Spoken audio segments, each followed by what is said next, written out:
Welcome back. So we're up to part 6 of the interesting narrative of the life of Olaudah Equiano, and I was thinking, I think of preparing these things like creating a buffet so that people can enjoy. And sometimes you make something and you like it, and very few other people like it. I'm beginning to feel that way about Olaudah Equiano, but I can't let him go because I like him so much. So I'm going to continue and welcome back those of you who like this dish on the buffet. Continuing.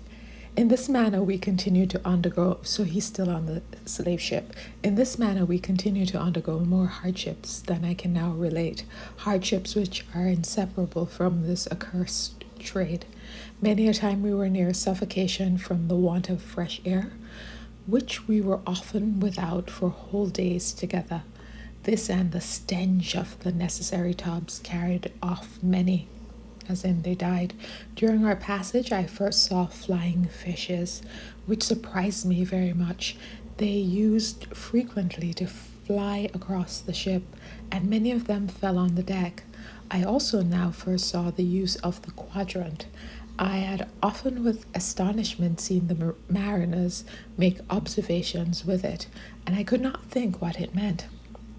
They at last took notice of my surprise, and one of them, willing to increase it, as well as to gratify my curiosity, made me one day look through it.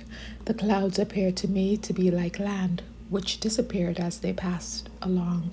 This heightened my wonder, and I was now more persuaded than ever that I was in another world, and that everything about me was magic.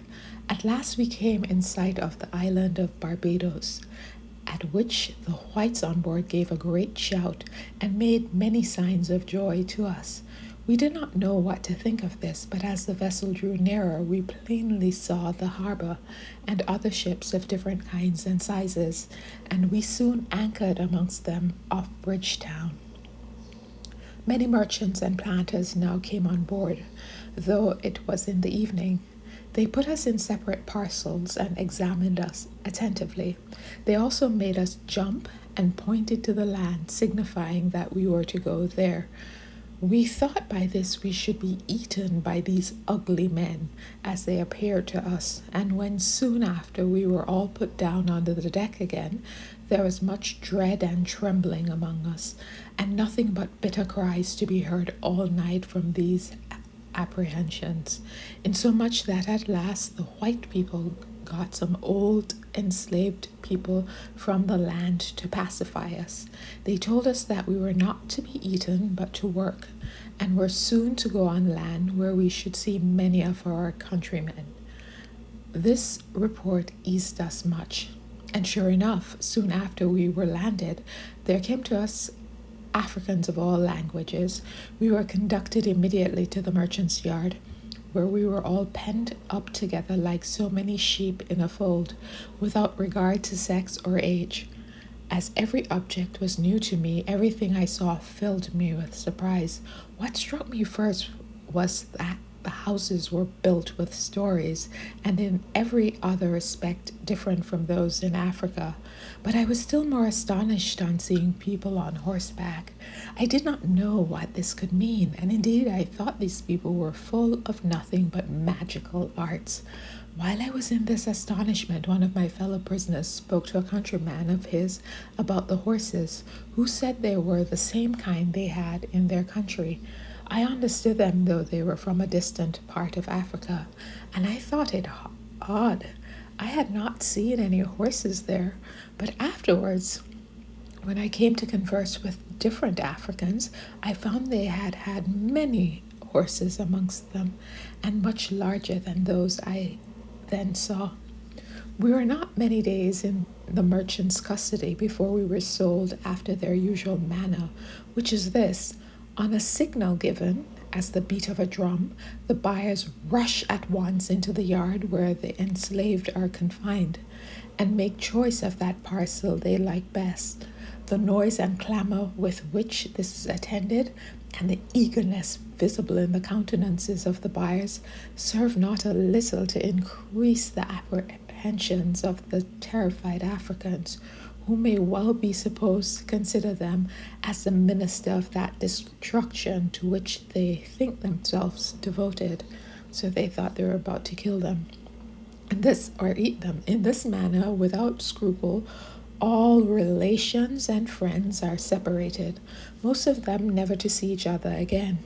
I remember in the vessel in which I was brought over, in the men's apartment, there were several brothers who, in the sale, were sold in different lots, and it was very moving on this occasion to see and hear their cries at parting. "Oh, you nominal Christians! Might not an African ask you, learn you this from your God, who says unto you, do unto all men as you would have men should do unto you? Is it not enough that we are torn from our country and friends to toil for your luxury and lust of gain? Must every tender feeling be likewise sacrificed to your avarice? Are the dearest friends and relations now rendered more dear by their separation from their kindred, still to be parted from each other, and thus prevented from sharing the gloom of slavery with the small comfort of being together and mingling their sufferings and sorrows? Why are parents to lose their children, brothers their sisters, or husbands their wives?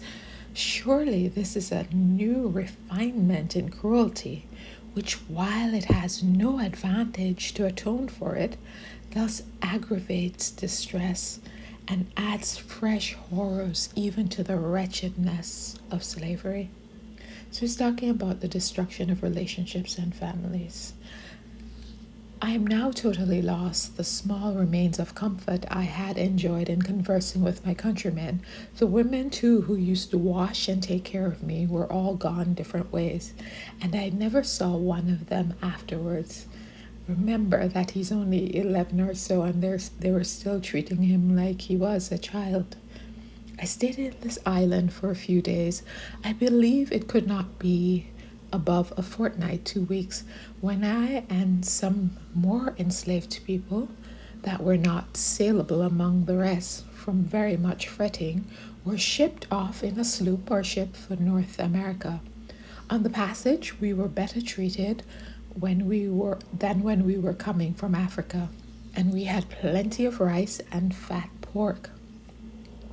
We were landed up a river a good way from the sea, about Virginia County, where we saw few or none of our native Africans, and not one soul could talk to me. I was a few weeks weeding grass and gathering stones in a plantation, and at last all my companions were distributed different ways, and only myself was left. I was now exceedingly miserable, and thought myself worse off than any of the rest of my companions, for they could talk to each other, but I had no person to speak to that I could understand. In this state I was constantly grieving and pining and wishing for death rather than anything else. Clearly depressed. While I was in this plantation, the gentleman to whom I suppose the estate belonged, being unwell, I was one day sent for to his dwelling house to fan him. When I came into the room where he was, I was very much affrighted at some things I saw, and the more so as I had seen a black woman slave. I came through the house, who was cooking the dinner, and the poor creature was cruelly loaded with various kinds of iron machines. She had one particularly on her head, which locked her mouth so fast that she could scarcely speak and could not eat or drink. I was very much astonished and shocked at this contrivance, which I afterwards learned was called the iron muscle. So it's something that closes the mouth. Soon after, I had a fan put into my hand to fan the gentleman while he slept. So I did indeed, with great fear. While he was fast asleep, I indulged myself a great deal in looking about the room, which to me appeared very fine and curious. The first object that engaged my attention was a watch which hung on the chimney and was going.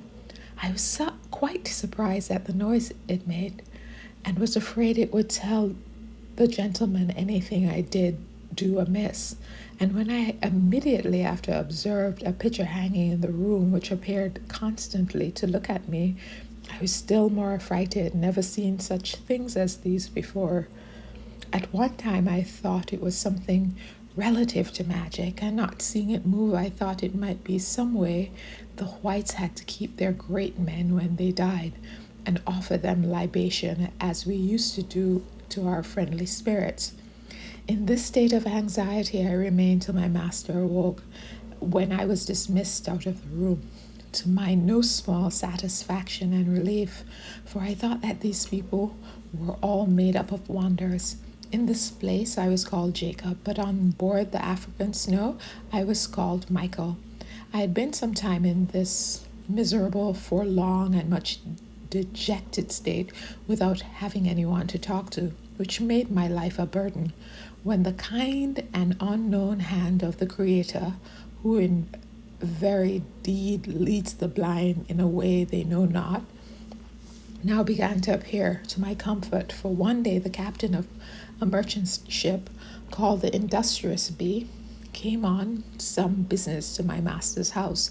This gentleman, whose name was Michael Henry Pascal, was a lieutenant in the Royal Navy, but now commanded this trading ship, which was somewhere in the confines of the county many miles off. While he was at my master's house, it happened that he saw me and liked me so well that he made a purchase of me.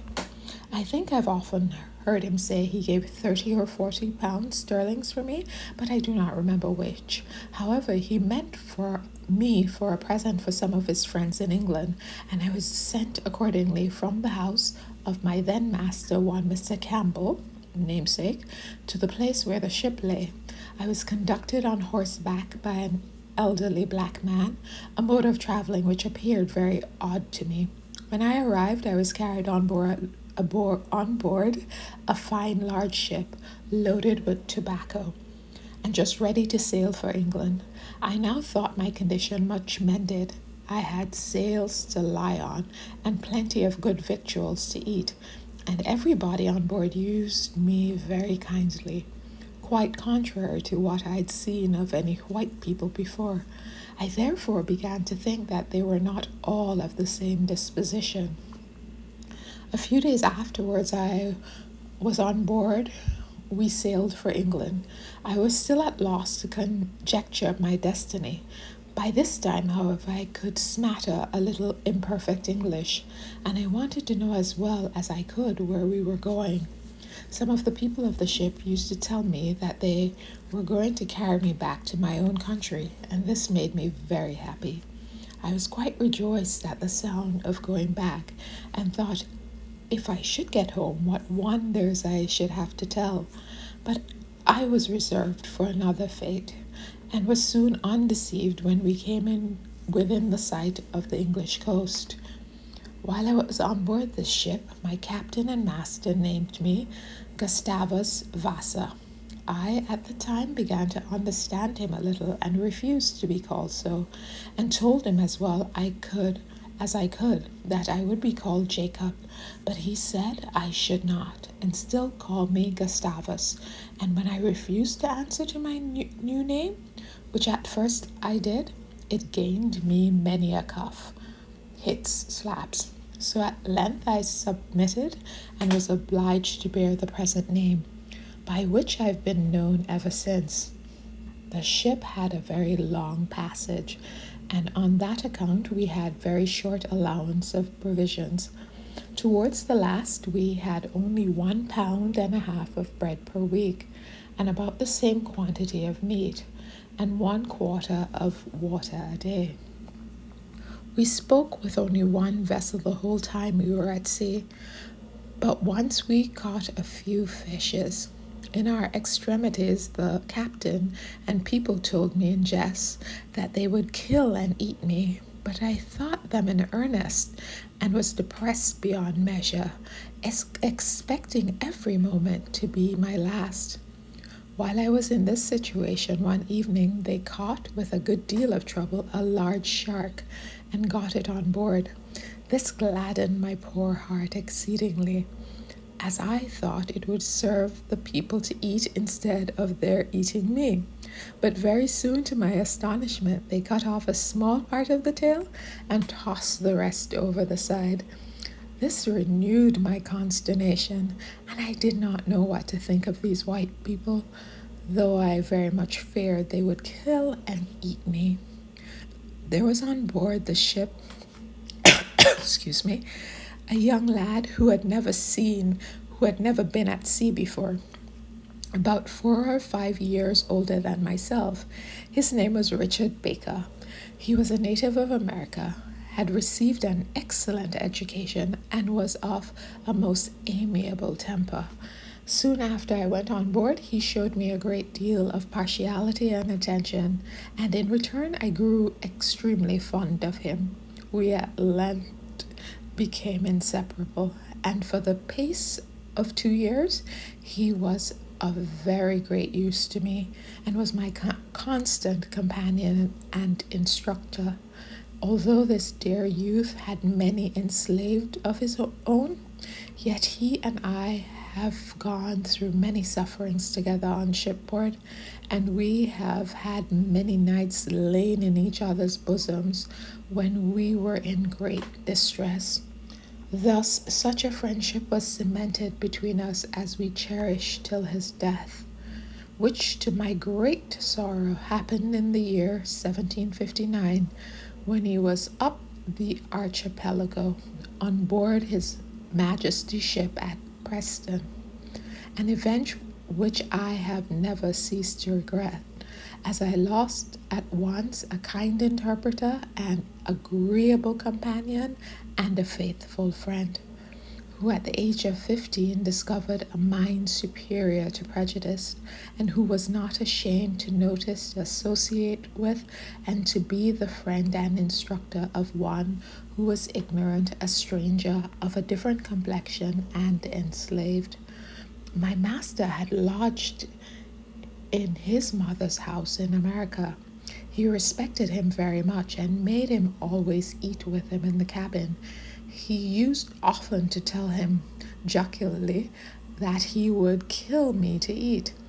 Sometimes he would say to me the black people were not good to eat, and would ask me if we did not eat people in my country. I said no. Then he said he would kill Dick, as he always called him, first, and afterwards me. Though this hearing relieved my mind a little as to myself, I was alarmed for Dick, and whenever he was called, I used to be very afraid he was to be killed, and I would peep and watch to see if they were going to kill him. Nor was I free from this consternation till we made the land. One night we lost a man overboard, and the cries and noises were so great and confused in the stopping the ship, that I, who did not know what was the matter, began as usual to be very much afraid, and to think they were going to make an offering with me, and perform some magic, which I still believe they dealt in. As the waves were very high, I thought the ruler of the seas was angry. I expected to be offered up to appease him. This filled my mind with agony. I could not any more that night close my eyes again to rest. However, when daylight appeared, I was a little eased in my mind. But still, every time I was called, I used to think it was to be killed. Some time after this, we saw some very large fish, which I afterwards found were called grampuses. They looked to me extremely terrible, and made their appearance just at dusk, and were so near as to blow the water on the ship's deck. I think they're dolphins. I believe them to be the rulers of the seas, and as the white people did not make any offerings at that time, I thought they were angry with them. And at last, what confirmed my belief was that the wind just then died away, and a calm ensued, and in the consequence of it, the ship stopped going. I suppose that the fish had performed this, and I hid myself in the fore part of the ship through fear of being offered up to appease them, every minute peeping and quaking. But my good friend Dick came shortly towards me, and I took an opportunity to ask him as well as I could what these fish were. Not being able to talk much English, I could but just make him understand my question, and not at all. When I asked him if any offerings were to be made to them, however, he told me these fish would swallow anybody, which succinctly alarmed me. Here he was called away by the captain, who was leaning over the quarterdeck railing and looking at the fish, and most of the people were busied in getting a barrel of pitch to light for them to play with. The captain now called me to him, having learned some of my apprehensions from Dick, and having diverted himself and others for some time with my fears, which appeared ludicrous enough in my crying and trembling, he dismissed me. The barrel of pitch was now lighted and put over the side into the water. By this time it was just dark, and the fish went after it, and to my great joy, I saw them no more. So I'm going to stop here. And I don't know, there's the trauma for the child being away from family, friends, being enslaved. But also there, I feel a little less sad for him in terms of him having companionship, having food, and not being so poorly treated as he was, as he could have been had he stayed in Barbados to work on a slave plantation. So thank you so much for listening. I hope you enjoy this as much as I enjoy doing it.